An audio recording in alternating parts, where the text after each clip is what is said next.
Assalamualaikum la famille, salaamaaleykum Jolof, salaamaaleykum mbokku Gambie comme d'hab yaa ngi sa canal famille 221 TV ak sa frère le Sénégambien boys Mr Thiam guys nga am foofu di leen bëgg di leen share one love respect tey ñu ñëw ci actualité people wax tuuti ci showbiz wax ci J21 bi nga xamante ne tey indil nañu clip bu bees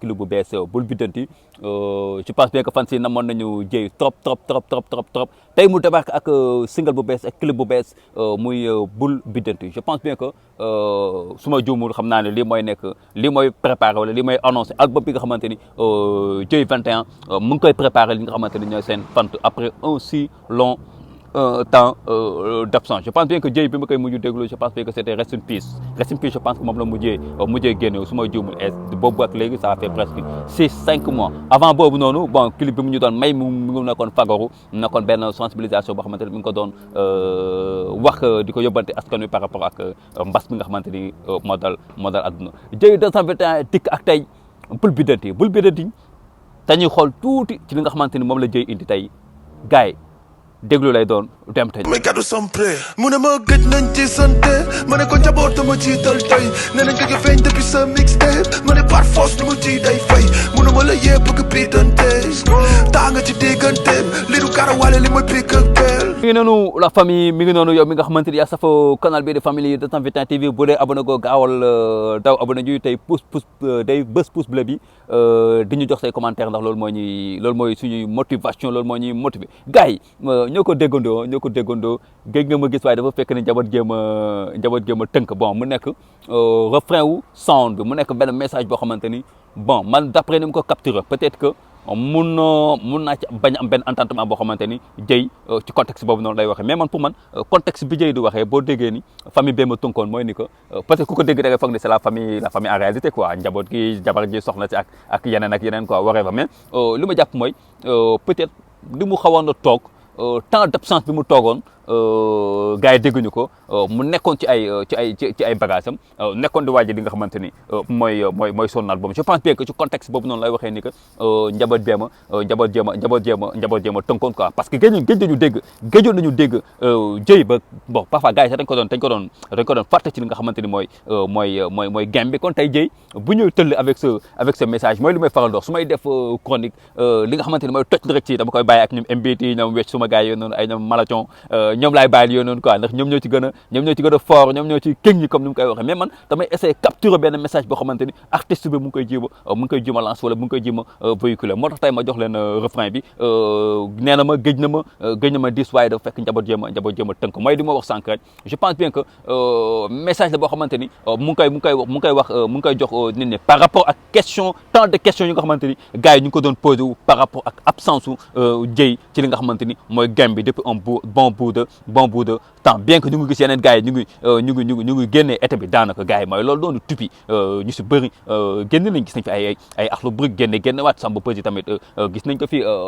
nu mu tudd Hakil la même chose ak son album ak ñeneen ci génération boobu noonu dafa nekk génération boo xamante ni J21 ci génération boobu noonu la bokk kon gars yi ñooñu bu ñu ñëwee di jox gars yi ay produits gisuñu Jay c'est normal que ñu laajte ani Jay ak fu mu nekkoon mais je pense bien que comme li ñuy wax tontu du fort Jay à travers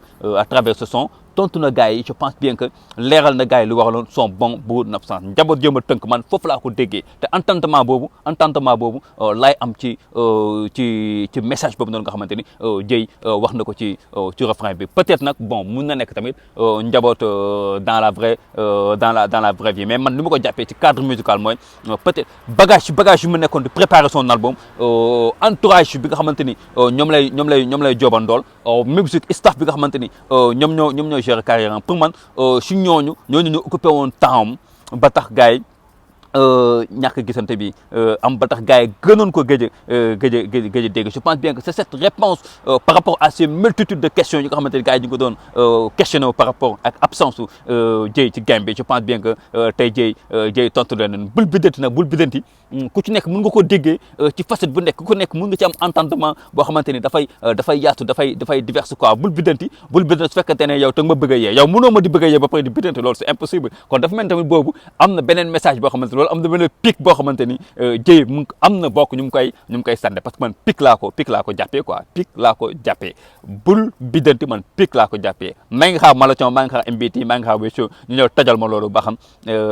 dinañ xaw a mën a am tuuti ci benn idée bu ndaw si pic la wala du pic ak pic bu dee pic la tamit Dieye kan lay lance pic en tout cas gars yi loolu moo tax lu ndaw li nga xamante ni am nañ ko pour le moment ci li nga xamante ne mooy la sortie de Dieye 21 ci single bi nga xamante ni vidéo bi nga xamante ni jox nañu ko tey muy bul biddanti Dieye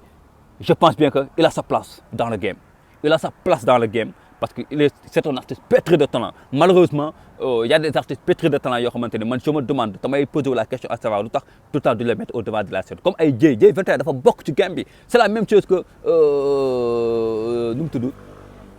c'est la même chose que ay One Lyrical benn génération ba la ñoom c'est des artistes au top tey mënoo wax hip hop Galsen te tuddoo génération boobu noonu Leuz Diwane ji tamit c'est la même chose Leuz Diwane ji un artiste pétri de talent mais bon man c'est le problème que je me pose pourquoi duñu leen mettre au devant de la scène Dieye pour nga gis sax pour ma dégg yenn chronique ci moom c'est un problème qu'est-ce qui se passe pour ma gis ko sax mu nekk au devant de la scène ci télévision wala yenn plateau yi sax c'est un problème man ce qui se passe entre moom ak chroniqueur wala moom ak yenn animateurs yi je pense bien que Dieye tamit war nga ñu mën a leeral ci loolu noonu en tout cas gars yi loolu moo nekkoon chronique bi tey fii sa canal Family 221 TV Mister Thiam la doon saa su ne famille comme d'hab respect